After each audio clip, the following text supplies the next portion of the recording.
I talked yesterday, and I've talked a number of times, and you might realize probably by now that it's a pet peeve of mine that there are a lot of words out there that are being abused.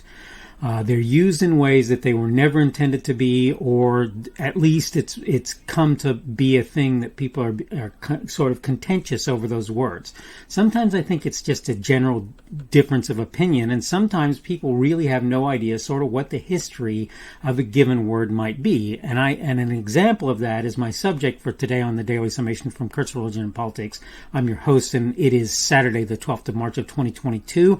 Welcome to everyone who's here on Rumble, on the podcast, on YouTube, on BitChute, on CloudHub, on my Facebook page. That's the Kurt's Religion and Politics page there.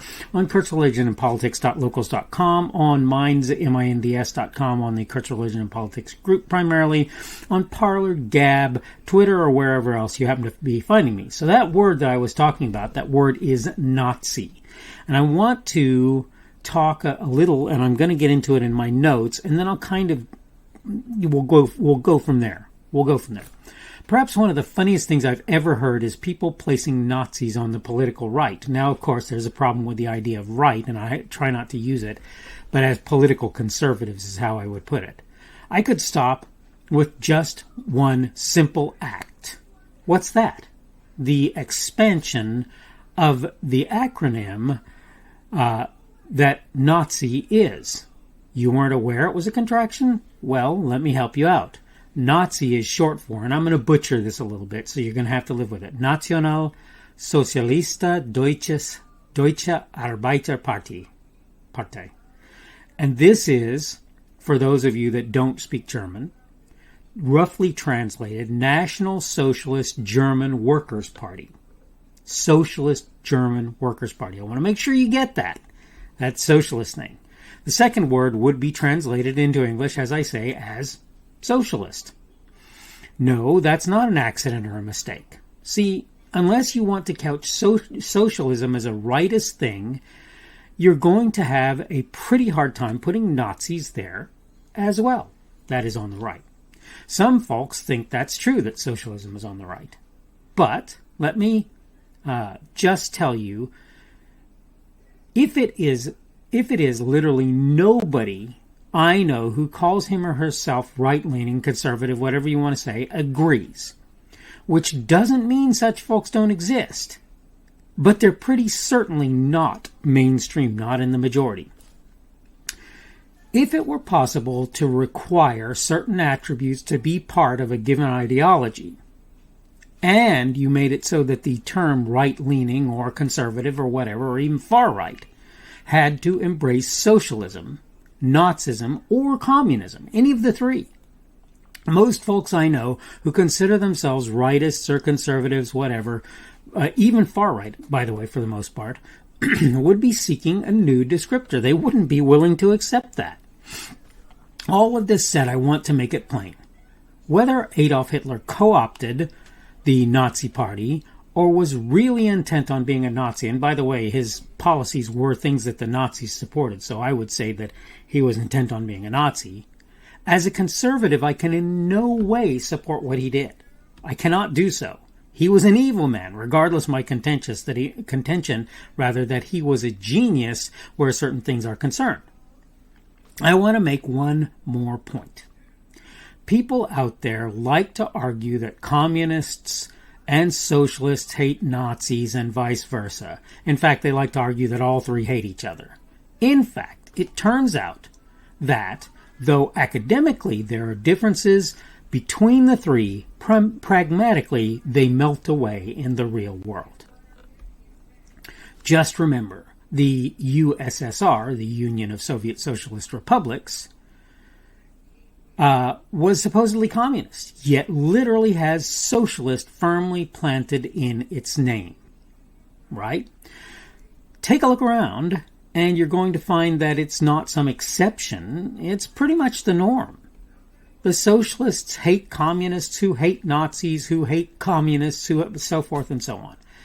Maybe so, but it's about a serious struggle for power more than any other thing as far as I can tell. Okay, I think I'm done with my notes, so let's move on to other things.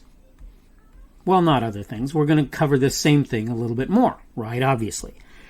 Look, you say the the communists of supposed communists of the USSR hated the Nazis of Germany. But the question is why?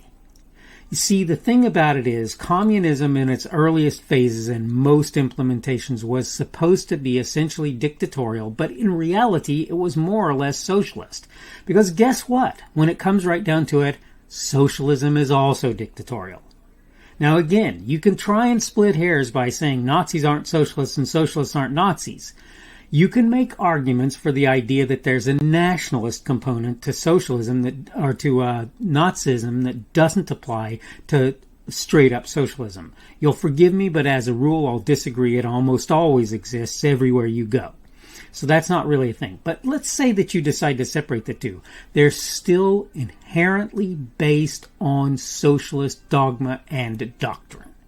Now, again, look at Russia, the Union of Soviet Socialist Republics, not Russia, but the entity that was there for a while that encompassed Russia and many others.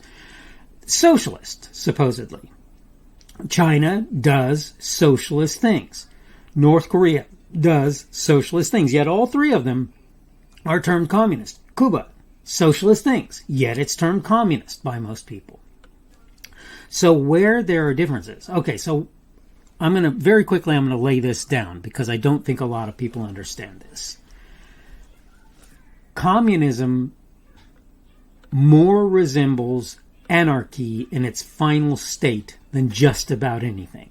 Why? Because what communism says is you train people to be good people and they do what they need to do without needing to be told and without really needing government particularly much.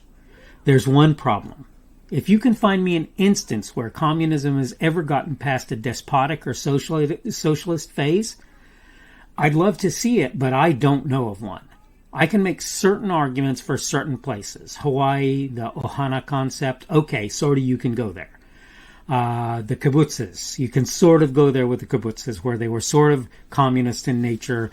They were more a commune than anything else. You can make the argument that they were communist, essentially. But even if they happen, they break apart or disappear at some point along the way, right? So that's really not a thing. But my point is to say this. In most implementations of socialism that you're ever going to see, or of communism that you're ever going to see, they never get past what amounts to socialism. In most implementations of socialism, they never get past what you would consider despotism, which is what the communist places are. But most importantly, when we talk about the idea of Nazi, they were National Socialists of Germany, the National Socialist German Workers' Party, right? However, whatever the proper order of those words is, it means the same thing, which however you order them. So that doesn't really count or matter. I'll say it that way. The point I'm making in all of this, though, is simple.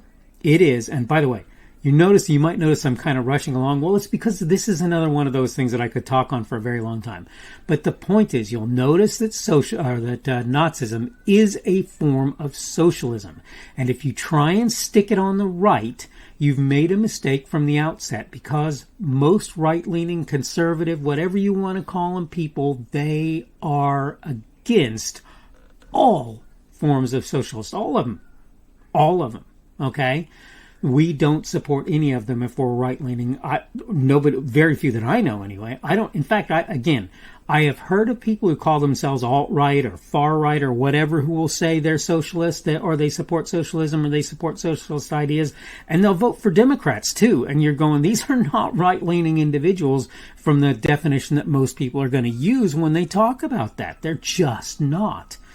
If you talk about rightist individuals, socialism, communism, Nazism, whatever, the despotism, none of these things fly in those people's minds. Okay, I need to go ahead and wrap up.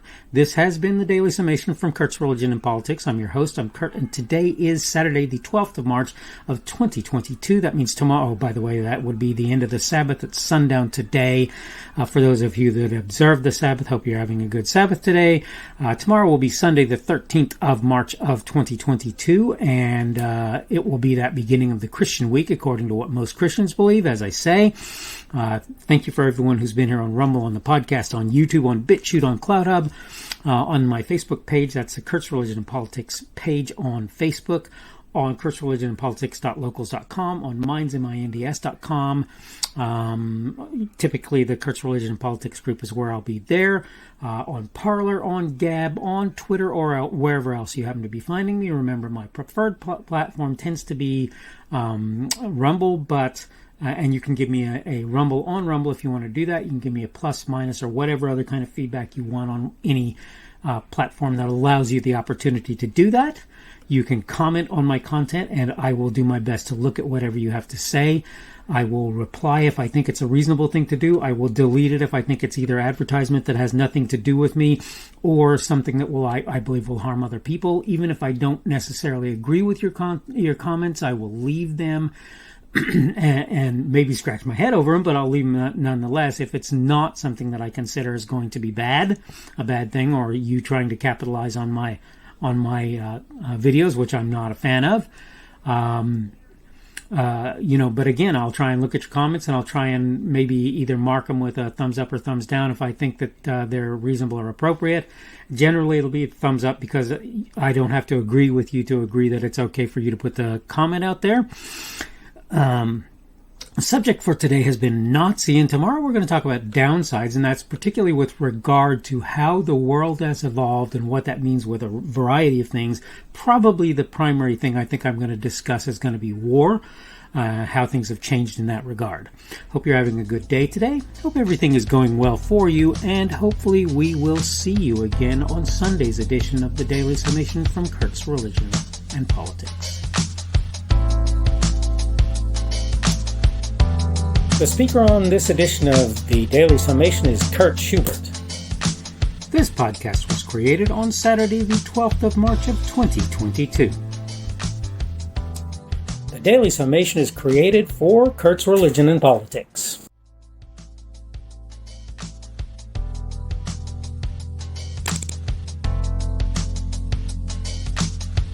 Thanks for watching this edition of the Daily Summation from Kurt's Religion and Politics. I hope you found it entertaining or instructional, or maybe both. If you want to see more from me, you can go to blogs.kpschubert.com. That's blogs.kpschubert.com. I am on Twitter, Parler, and Minds.com. My handle on each of those is @kpschubert. That's @kpschubert. I have a Rumble and a YouTube channel. They are the Kurt's Religion and Politics channels on Rumble and YouTube. I have a Facebook page. The Facebook page is Kurt's Religion and Politics as well. I am on Patreon. If you want to support me, that's one of the better places you can do that. And you will find me at Kurt's Religion and Politics on Patreon. I have a podcast. The podcast is podcasts with an S, .kpschubert.com. That's podcasts.kpschubert.com. I think you should be able to find me with relative ease on Apple Podcasts, Google Podcasts, and Spotify as well. The best way I find to do that is to look for Kurt's Religion and Politics. You can try to use the Daily Summation. I find that it doesn't work as well as a general rule, but you can always try that. I'm glad to have you aboard today, and hopefully we will see you again tomorrow.